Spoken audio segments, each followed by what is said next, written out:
Genesis chapter 17. Abram is named Abraham.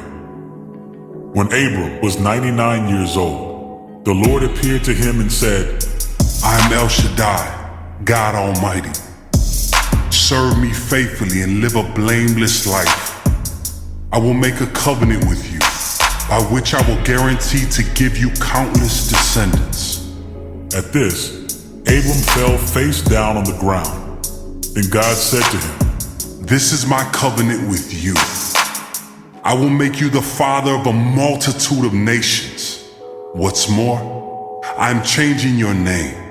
It will no longer be Abram. Instead, you will be called Abraham, for you will be the father of many nations. I will make you extremely fruitful. Your descendants will become many nations, and kings will be among them. I will confirm my covenant with you and your descendants after you, from generation to generation. This is the everlasting covenant. I will always be your God and the God of your descendants after you. And I will give the entire land of Canaan, where you now live as a foreigner, to you and your descendants.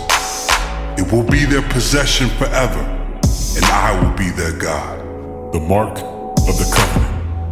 Then God said to Abraham, Your responsibility is to obey the terms of the covenant. You and all your descendants have this continual responsibility.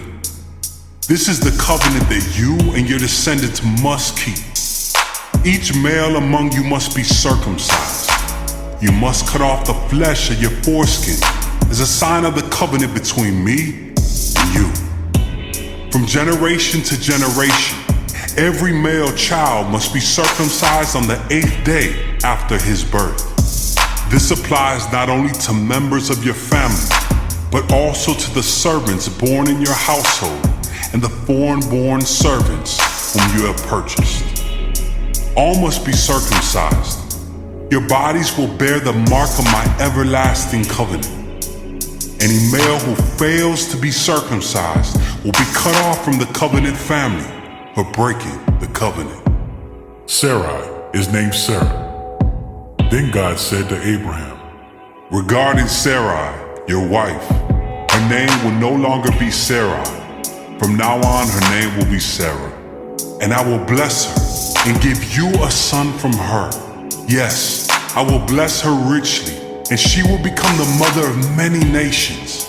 Kings of nations will be among her descendants.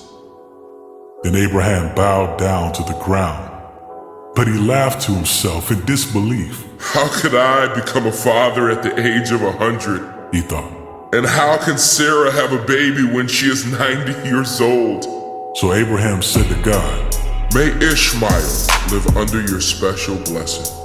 But God replied, No, Sarah your wife will give birth to a son for you.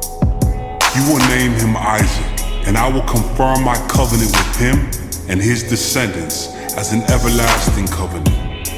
As for Ishmael, I will bless him also, just as you have asked.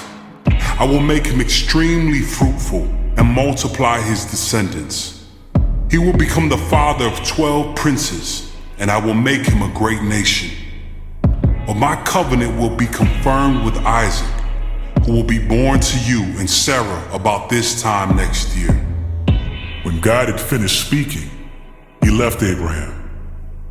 On that very day, Abraham took his son Ishmael and every male in his household, including those born there and those he had bought. Then he circumcised them, cutting off their foreskins just as God had told him. Abraham was 99 years old when he was circumcised, and Ishmael, his son, was 13. Both Abraham and his son Ishmael were circumcised on that same day, along with all the other men and boys of the household, whether they were born there or bought as servants. All were circumcised with him.